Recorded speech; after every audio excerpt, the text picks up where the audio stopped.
우리를 포함해서 지구와 우주 전체가 완전히 새로워지는 결정적인 순간이 있을 것입니다. 과학자들도 지구에 수명이 있다고 말합니다. 지구의 멸망의 순간이 다가오고 있다는 사실입니다. 그 순간을 가리켜서 오늘 본문 37절은 인자의 임함이라고 말씀하고 있습니다. 임함은 헬라어, 그리스어로 파루시아라고 합니다.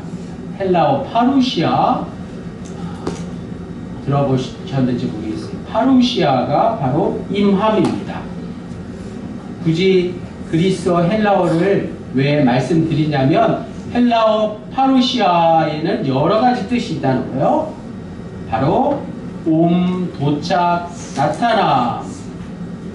바로 대림절에 가장 잘 어울리는 단어가 임함, 헬라어로 파루시아이기 때문입니다. 교회는 전통적으로 성탄절 전 4주일을 대림절로 지켜왔습니다. 그리스도교 신앙의 본질이 대림절에 잘 드러납니다. 대림절의 의미는 첫째, 우리는 2000년 전 유대 땅 베들레헴에 아기로 오신 예수님을 기억합니다. 그렇죠? 2000년 전에 아기 예수가 태어나심을 기억하는 게 대림절의 첫 번째 의미입니다. 두 번째는 세상 마지막 때 생명을 완성하시려고 다시 오실 예수님을 기다리는 것도 대림절의 두 번째 의미입니다. 그리고 개인적으로는 저는 세 번째 대림절의 의미를 가장 중요하다고 생각합니다. 바로 지금 여기 우리와 함께 하시는 예수님을 인정하는 것입니다. 성령님의 인재, 곧 예수님이 우리와 함께 하신다. 하나님이 우리와 함께 하신다라는 사실을 받아들이는 것입니다. 과거와 미래와 현재가 모두 예수 그리스도와 연결되는 것. 한마디로 인류 운명 전체가 예수 그리스도 안에서 완성된다는 놀라운 뜻입니다. 오늘 본문의 노아 홍수 이야기처럼 그 사실을 깨닫는 사람은 구원을 받을 것이고 그렇지 못하는 사람은 안타깝지만 멸망할 수밖에 없다는 것이죠. 그 결정적인 순간에 어떤 일이 벌어지느냐. 40절 41절 말씀, 그때에 두 사람이 밭에 앉음에 한 사람은 데려가고 한 사람은 버려둠을 당할 것이요, 두 여자가 맷돌질을 하고 있음에 한 사람은 데려가고 한 사람은 버려둠을 당할 것입니다. 밭일과 맷돌질은 일상을 대표하는 것입니다. 우리의 일상 속에서 충실하게 살아갈 때 우리의 눈으로는 두 사람이 구분되지 않지만 결정적인 순간에, 인자가 오는 그 순간에 두 사람의 운명이 극과 극으로 갈린다는 것이죠. 한 사람은 주님께서 데려가시고 다른 사람은 내버림을 당한다는 것입니다. 오늘 결정적인 순간에 어떤 사람은 영원한 안식의 세계로 들어가고 다른 사람은 그렇지 못하다는 것입니다. 이걸 다르게 표현하면 한 사람은 평생 일생 동안 예수님과 친구처럼 지내지만 다른 사람은 그렇지 못하다는 것입니다. 한 사람은 죽는 순간에 예수님과 함께하는 경험을 하지만 다른 한 사람은 혼자서 막막한 상태에 떨어지고 마는 것입니다. 우리 그리스도인의 진정한 소원이 바로 이것입니다. 죽음 앞에서 예수님이 나와 함께 하심을 경험하는 것 단 한 가지, 그것입니다. 그것만이 우리의 궁극적인 희망입니다. 그래서 살아있을 때 예수님께 가까이 가려고 최선을 다하는 것 아니겠습니까? 그것 말고 우리가 그리스도인으로서 살아갈 이유가 또 무엇이겠습니까? 결정적인 순간을 맞이하기 위해서 지금 우리는 지금 이 시간 함께 모여서 예배를 드리고 있는 것입니다. 안타깝지만 그 결정적인 순간이 어떤 이의 눈에는 들어오고 어떤 이의 눈에는 들어오지 않는다는 것입니다. 가장 좋은 예가 물고기에게 물이 보일까요? 바닷가에 가면 바닷물 안에 많은 다양한 물고기들이 살고 있는데 물고기들에게는 물이 보이지 않습니다.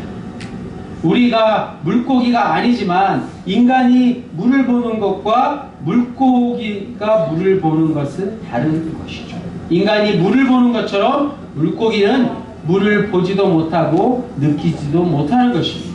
왜냐하면 물고기는 물 안에 들어가 있기 때문입니다. 물 밖으로 나와야지 물을 느낄 수 있습니다. 물고기가 물 밖에 나오면 어떻게 되나요? 숨을 못 쉬고 죽는 것이죠. 어떻게 하면 우리는 궁극적으로 가장 결정적인 순간에 외면당하지 않을까요? 어떻게 하면 오늘 본문 말씀처럼 버려둠을 당하지 않고 데려감을 받는 사람이 될 수 있을까요? 만약 그 결정적인 순간이 언제 올지를 안다면 걱정할 사람이 아무도 없을 것입니다. 그러나 본문 36절은 그 순간을 천사도 모르고 아들도 모르고 오직 아버지만 아신다고 했습니다. 또 43절에는 도둑을 비유로 들어서 도둑이 언제 올 줄 알면 집을 지킬 수 있기에 도둑은 몰래 오는 존재이기에 미리 준비하지 않으면 막을 수 없다고, 그래서 깨어있으라고 말씀하고 있습니다. 자, 깨어있음은 어떤 의미일까요? 오늘 42절 말씀, 그러므로 깨어있으라. 어느 날에 너희 주가 임하는지 너희가 알지 못함이니라. 깨어있다는 말은 잘 생각해보면 좀 이상한 말입니다. 왜냐하면 잠이 들어야지 깨어나기 때문이죠. 무슨 말이냐? 우리의 정신이 겉으로는 깨어있는 것 같지만 실제로는 잠든 상태일 때가 있다는 것입니다. 멀쩡하게 두 눈을 뜨고 있지만 사실은 잠든 사람과 다를 바 없는 이가 있습니다. 마태복음 26장 36절에 그 이야기가 잘 소개되고 있습니다. 예수님이 십자가 처형을 앞두고 겟세마네 동산에서 기도하실 때 제자들에게 자신이 아주 힘든 상태이니 여기 머물러 나와 함께 깨어있으라, 나와 함께 깨어있으라고 말씀하셨습니다. 조금 떨어진 곳으로 가서 기도하시다가 제자들에게 돌아오자 제자들이 굴굴 잠을 자고 있었습니다. 그 모습을 보고 예수님이 또 말씀하셨습니다. 너희가 나와 함께 한 시간도 이렇게 깨어있을 수 없더냐? 시험 들지 않게 깨어 기도하라. 마음에는 원이로되 육신이 약하도다. 예수님께서 마지막으로 다시 기도하러 가셨다가 돌아오셨을 때 제자들은 여전히 잠들어 있었습니다. 3번이나 같은 일이 반복되었습니다. 예수님은 지금 죽음 앞에서 절체절명의 순간을 맞이했습니다. 잠이 올 수가 없는 상황이죠. 제자들이 그 사실을 몰랐을까요? 아닙니다. 그 사실을 몰랐다면 예수님의 제자라고 할 수 없는 것이죠. 제자들은 예수님의 죽음을 회피했다는 게 맞습니다. 아무리 깨어있고 싶어도 육신이 피곤하면 어쩔 수 없긴 합니다. 육신의 피곤도 이유가 되지만 더 근본적으로 그 상황을 제자들이 절박하게 받아들이지 않았다는 데 있습니다. 깨어있음의 문제는 그래서 정신력의 문제라고들 합니다. 제자들은 그 사실을 알면서도 회피한 것입니다. 그 상황을 감당할 수 없기에 생각 자체를 하지 않았던 게 잠으로 나타난 것입니다.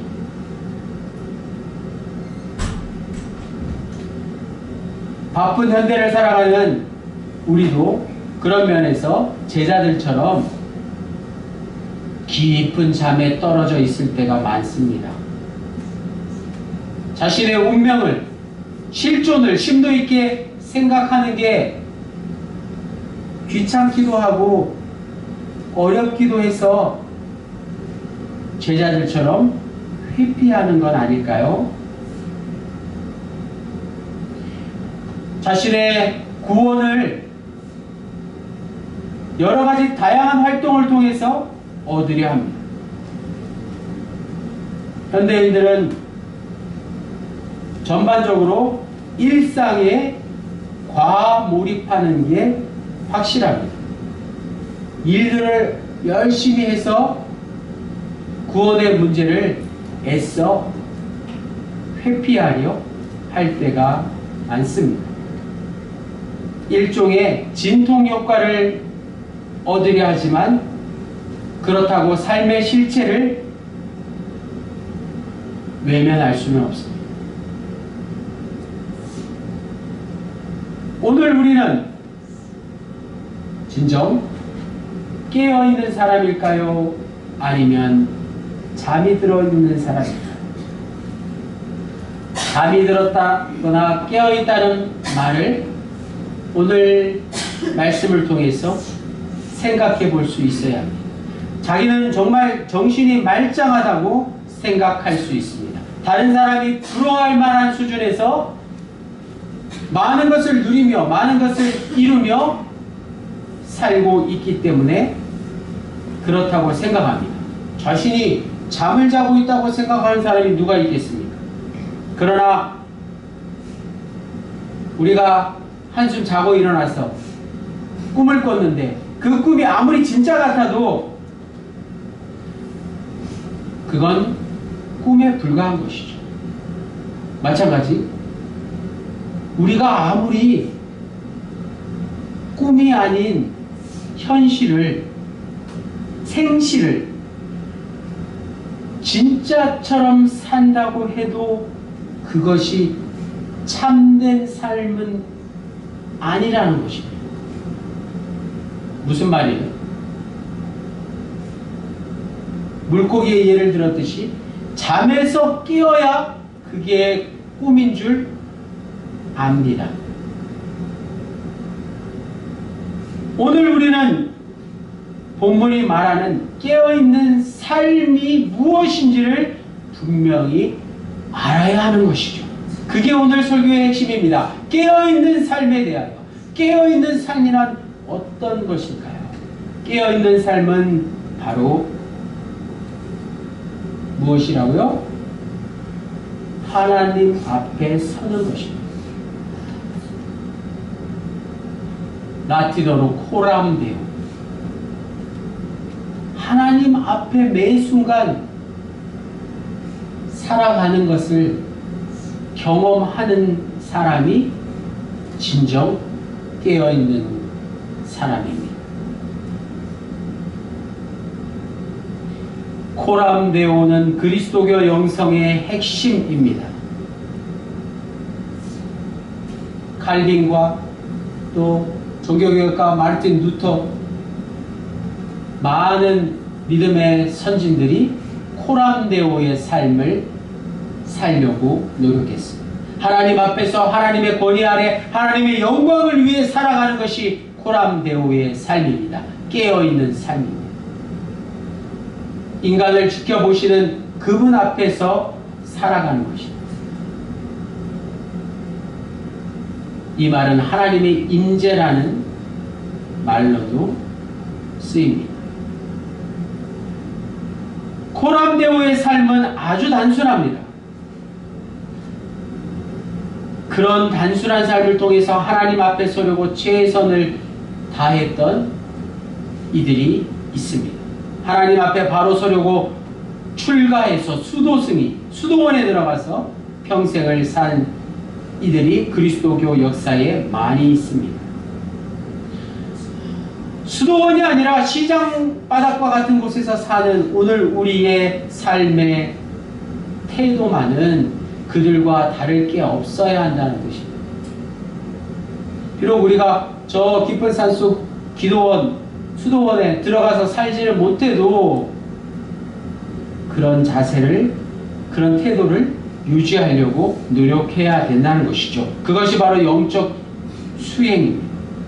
그 사람의 직업이 농부이든 회사원이든 기술자든 주부이든 간에 각자의 삶에서 이러한 삶을 살려고 최선을 다하는 것, 수행하는 삶을 사는 것, 자신의 삶이 하나님 앞에서 수행인지 아닌지를 알기 위해서 그 일을 통해서 하나님께 가까이 가는지 그의 영혼이 풍요로운지를 볼 수 있어야 합니다.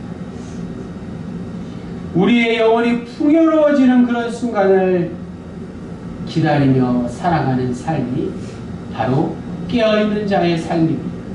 그것 외에 우리가 더 기다리고 갈망해야 할 것은 사실 아무것도 없습니다.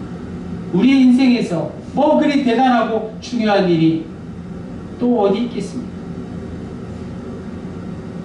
오늘 본문 마태복음 기자는 깨어있음을 강조하기 위해서 다음 장인 마태복음 25장 1절부터 열처녀의 비유를 소개하고 있습니다. 어리석은 처녀들은 기름을 준비하지 않고 등만 들고 나갔지만 지혜로운 처녀들은 등과 함께 기름을 준비해서 신랑을 맞이했다는 것입니다. 어리석은 처녀들은 신랑이 한밤중에 도착해서 잔치가 시작될 때 그 잔치에 참여할 수 없었던 것입니다. 마태복음 25장 13절 말씀, 그런즉 깨어있으라 너희는 그 날과 그 때를 알지 못하느니라. 오늘 본문 말씀 마태복음 24장 42절 말씀과 또 같은 말씀입니다. 오늘 설교에서 언급된 깨어있으라는 바로 기다림만으로 끝나는 것이 아니라는 것입니다. 우리가 대림절을 기다림의 기간이라고, 기다림의 때라고 말하지만 그 기다림은 단순히 기다리는 것 이상 깨어서 기다리는 것을 의미합니다. 달콤한 꿈속에 머물러 있는 사람이 있는 반면 정신이 깨어있는 사람이 있다는 것입니다. 꿈속에는 아무리 열정적인 것도 깨어나면 다 헛될 뿐입니다. 꿈속에서 1억 원짜리 복권에 당첨되었다고 한들 그게 무슨 소용이 있겠습니까? 성경은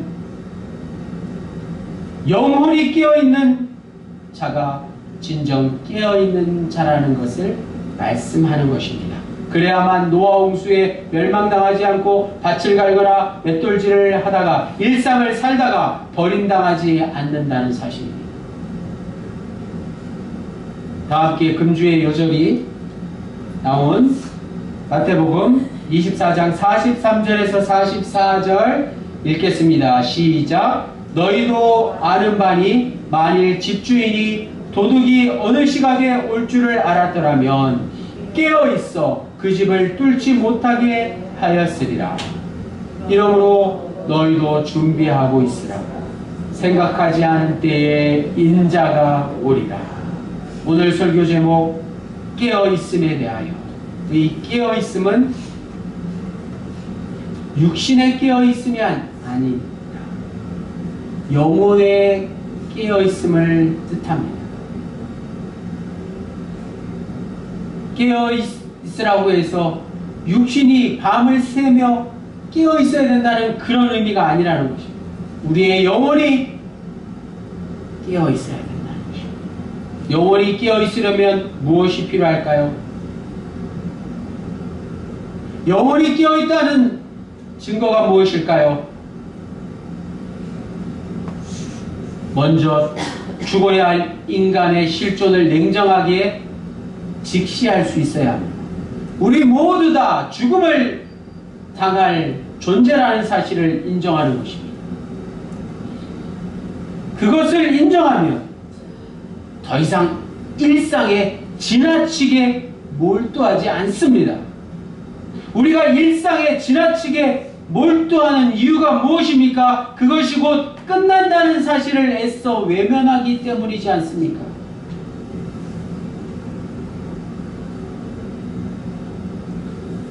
다림사가는 2025년 하반기 8월부터 11월까지 월요일 새벽 4시 50분에 일어났어요. 4시 50분. 진짜 4시 50분에 일어나기가 쉽지는 않잖아요. 4시 50분에 일어나서 계룡역에 가서 6시 20분 무궁화호 첫차를 타고 용산역까지 갔습니다. 한 2달 넘게 그렇게 했어요. 기차에서 책을 좀 읽다 보면 금방 목적지 용산역에 도착하더라고요. 때때로 기차 안에서 잠이 좀 들어도 곧 기차에서 내려야 한다는 사실을 알고 있기 때문에 종착역에 도착하면 저뿐만이 아니라 아무도 기차 안에 남아있지 않습니다. 누가 깨울 필요가 없습니다. 다 기차 밖으로 나옵니다. 우리네 인생살도 마찬가지입니다. 지금 우리가 애지중지하고 있는 소유들이 이 세상에서 아무리 가치 있는 것들이라고 해도 비싼 것들이라고 해도 더 이상 소유할 수 없는 순간이 곧 들이닥칩니다. 그걸 절실하게 안다면 더 이상 구차한 욕심에 매달리지는 않을 것입니다. 현재 그런 삶을 살 수 있는 사람을 깨어있는 삶을 산다고 말할 수 있습니다. 깨어있음의 또 다른 의미는 예수 그리스도가 우리의 생명이라는 사실을 깨닫는 것입니다. 그게 바로 저 십자가에 달려 죽임당하신 예수 그리스도를 통해서 내 모든 죄를 용서받았다고 인정하는 것입니다. 또 우리 모두 인류의 구원을 위해서 예수 그리스도가 십자가에 달려 죽으시고 장사한 지 3일 만에 다시 부활하셨다는 사실을 믿는 것입니다. 예수 그리스도로 인해서 우리는 더 이상 자기 자신을 높이는 일에 신경 쓰지 않아도 됩니다. 자기 자신의 욕망을 성취해야 된다는 유혹에 억눌리지 않게 되었습니다. 예수 그리스도를 믿는 사람은 하나님으로부터 의롭다고 인정받게 되었고 궁극적으로 부활 생명을 약속받았기 때문에 그렇습니다. 죽음마저도 두렵지 않습니다. 이런 깨달음을 통해서 생명을 자신의 소유나 상품으로 간주하는 저 세상에서 우리가 살고 있지만 그런 세상의 논리에 물들지 않고 영원한 하나님의 나라를 꿈꾸며 살아갈 수 있게 된 것입니다. 바로 그러한 자의 삶이 깨어있는 삶 아니겠습니까? 사랑하는 더감영문의 군원님들, 깨어있으십시오. 육신에 깨어있음이 아니라 영혼에 깨어있음을 늘 생각하십시오. 깨어있음은 우리 그리스도인들에게 요구되는 가장 필수적인 태도입니다. 육신적으로 깨어 있어야 한다는 게 아니라 영적으로 깨어 있어야 한다는 뜻입니다. 그런 의미에서 오늘부터 시작되는 대림절은 바로 그 깨어남의 시작입니다. 단순한 기다림을 뛰어넘어 영적인 깨어있음의 시간을 의미합니다. 내일 아침 찬란한 동쪽 하늘의 일출을 보고 싶으시며 반드시 새벽에 잠에서 깨어 있어야 합니다. 마찬가지 다시 오실 우리 주님을 만나고 싶으면 우리는 영적으로 늘 깨어 있어야 합니다. 깨어 있음에 대하여 늘 각성하며 우리에게 주어진 남은 생을 살아가시기를 주님의 이름으로 간절히 축원합니다. 기도드리시겠습니다. 주님, 대림절의 기다림이 시작되었습니다. 새해를 맞는 차분함으로 우리 주님이 오실 것을 기다리는 시간이 되기 바랍니다. 깊은 어둠 속에서도 빛나는 새벽별처럼 분주한 세상과 흔들리는 마음 속에서 우리의 영혼이 깨어 주님의 은총을 바라보기 원합니다.